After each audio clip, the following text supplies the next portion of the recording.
Attention all Guardians, you are clear to land in the tower. Make sure that you come in safely. Watch your step as you exit your vehicle and enjoy your stay at the tower. Remember, today is Monday Muffin Day in the cafeteria, so make sure you take advantage. Also, don't forget to stop by a few of our vendors and get some of those items before they're no longer on sale.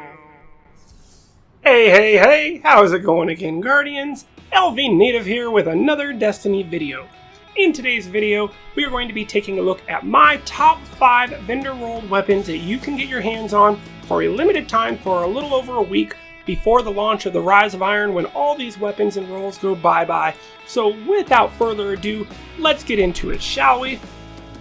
Alright, Guardians, so kicking things off at our number 5 spot, we are heading over to our boys down at Dead Orbit.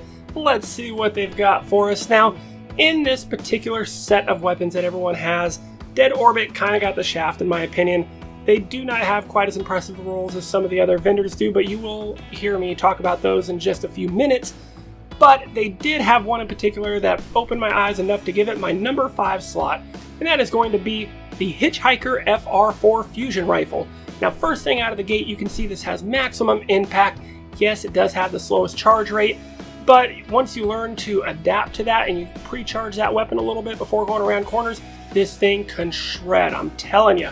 Only thing it needs is a little bit of help in its stability department. Let's take a look at the perks that it has for that. Now, with our sights, you can either run with Reflex, Red Dot ORA2, or the OEG sight. Honestly, pick whichever one you like. They're all fantastic. Me, I prefer the Red Dot, but pick whichever one suits you best. For our next area, we have Hidden Hand. This weapon gains better target acquisition. Very impressive and very good perk to have on a fusion rifle. It just helps your cursor stick on your target a little bit longer so those bolts can actually hit their target and you can get the kill. For your third column, Guardians, you have got lightweight, braced frame, and oiled frame. Just run with braced frame, end of discussion, moving on. No, I'm kidding. Brace frame gives you the most stability that you can get out of these options, and stability is vitally important in these fusion rifles. What it does is the higher your stability, the smaller of that circle that those bolts are going to fire on. It's going to have much less spread. Because of that, you're going to have more of those bolts hit your target, hence, especially with the high impact one like the Hitchhiker, you're going to get more and more kills easier with it. So do yourself a favor, go with brace frame, don't look back, you'll love it. For our final tier perk, we have got Hot Swap. Readying this weapon grants a brief period of bonus accuracy.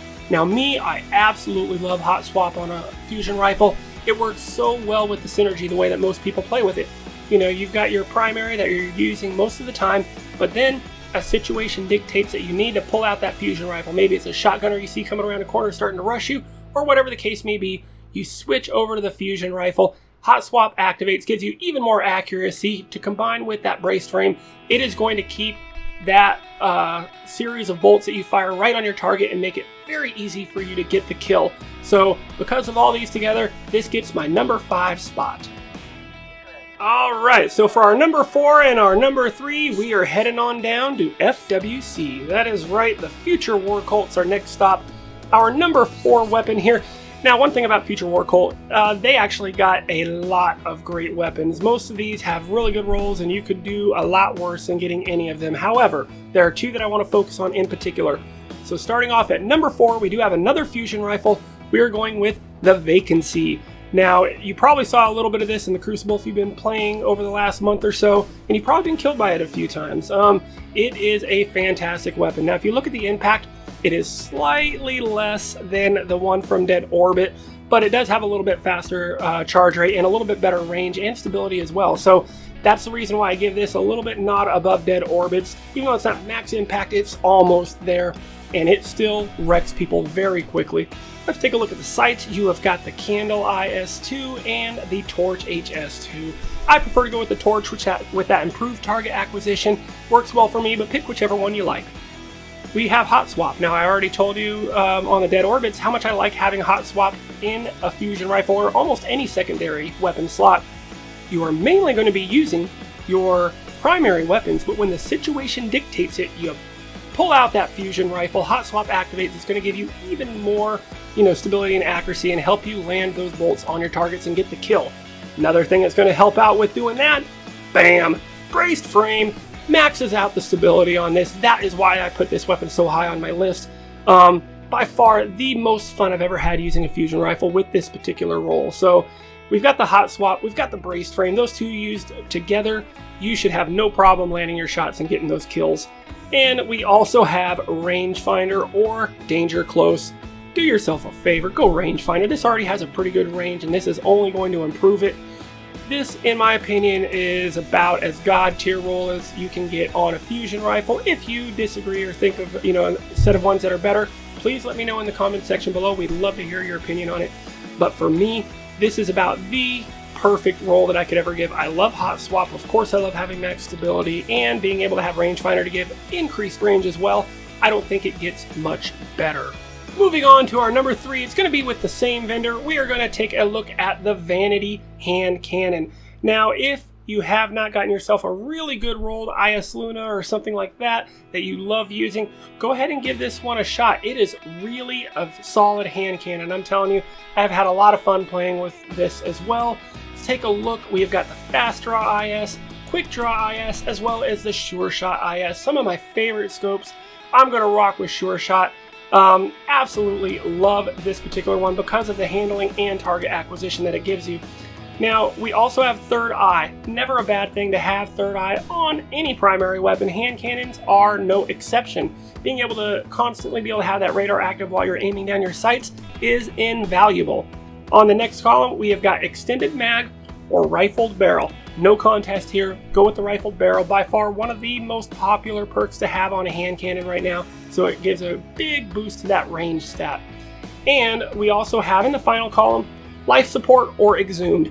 Now this is the only drawback to this particular roll is I'm not super happy about either of these. There's plenty others that I would rather fill this last slot.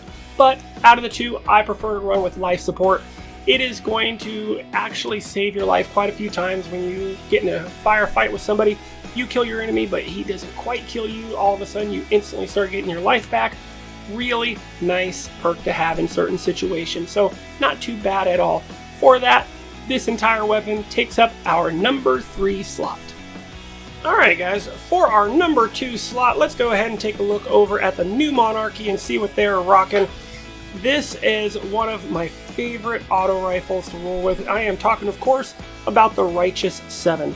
Now, I used to have this weapon before this particular roll came out for the vendor, and I was still a big fan of it. This roll, though, is actually much better than what I had, and with the recent buff to this archetype of auto rifle, I have a feeling this is going to be a very popular weapon for a lot of people in the near future. Let's take a look at the perks. So, as you can see, that rate of fire and impact, it is not the Doctrine level rate of fire, but it is like the next archetype down. A little bit slower, but a little bit more impact. I really do like this type of, impact and weapon. It took a little bit of getting used to when I first started using this because I was so used to a Doctrine, but once I did, I found that I could really still melt people very well with this as well. For our sights, we got the SLO 12, the SPO 26, which improves weapon handling, but also has a red dot sight. That is my preferred sight for this weapon, just because I usually prefer red dot sights on them. You also have the SRO 41. It's the threat evaluation sight. It's going to highlight your enemy guardians who have charged supers and powerful minions of the darkness. So pick whichever one you like. I like to go with the red dot myself. On the next column, we have got perfect balance or oiled frame. Now, while oiled frame does give a very significant boost to the reload speed, do yourself a favor, just go with perfect balance. You want to have the maximum amount of stability that you can on these faster fire rate auto rifles. So just do that. Trust me, you'll thank me later. It's a really great perk to run with. In the next category, we have got lightweight or we've got reinforced barrel. Now, reinforced barrel is tempting because of that big boost to range, but it takes too much away from the stability. It makes the recoil a little bit too hard to control, in my opinion. So for me, I'm going to go with lightweight, get myself a little extra agility that never hurt anyone. And for the final tier perk on this, we have counterbalance. Absolutely a must-have on your fast firing rate auto rifles. It helps keep that recoil under control so much more nicely, almost more straight up and down vertical instead of bouncing a little bit at an angle. Any fast firing rate weapon you have, I always recommend having counterbalance. It's usually going to benefit greatly from it. Your slower fire rate weapons, they don't necessarily need to have this. You can correct for the recoil yourself pretty easily. But on your faster fire weapons, absolutely, if you can get counterbalance, it is never a bad perk. Alright, Guardians, for our number 1 spot, it should come as no surprise to most of you. In fact, most of you probably already have this weapon, but if you don't, head on down to the Quartermaster downstairs and pick yourself up that deal breaker. I am just kidding, everybody. It is all about the Hawksaw. This is one of the best rolls I've ever seen on this type of a weapon. Let's take a look at it. As you can see, the rate of fire and the impact, not quite as fast as, you know, stuff that you've been seeing people run. Maybe the Grasp of Malak is the only one I usually see people running with besides this Hawksaw. And a lot of people are running with this vendor rolled weapon because it is so darn good. Let's take a look at the sights. We have the SLO-19, we have the SPO-28, and the SPO-57. All these are okay. I prefer to run with the SPO-28. It just works better for me, but pick whichever one you're comfortable with. In the next slot, we have fitted stock and oiled frame. Go with fitted stock. You want to get the most stability you can out of this weapon. That's going to help you do that. We also have counterbalance. Same reason I like counterbalance on this weapon is the same reason why I liked it on that Righteous 7 auto rifle. The faster firing rate weapons, this really helps you to keep those shots on your target. Very good perk to have. For the last column, we've got single point sling or small bore. I prefer to run with small bore to give myself, again, a little bit more stability and a little bit more range, but a great argument can be made for single point sling as well. It is just, out of the two of those, I'm going to run with small bore. That's what I prefer. So there you have it, Guardians. Those are my top 5 weapons that you can go buy right now inside the tower before the Rise of Iron launches and they all go away forever. So if you enjoyed this video or found it entertaining, helpful at all, please do me a favor and smack that like button, leave a comment, and share this video with your friends as well. Until next time, Guardians, I'm LVnative, you guys are awesome, and I will see you in the next one.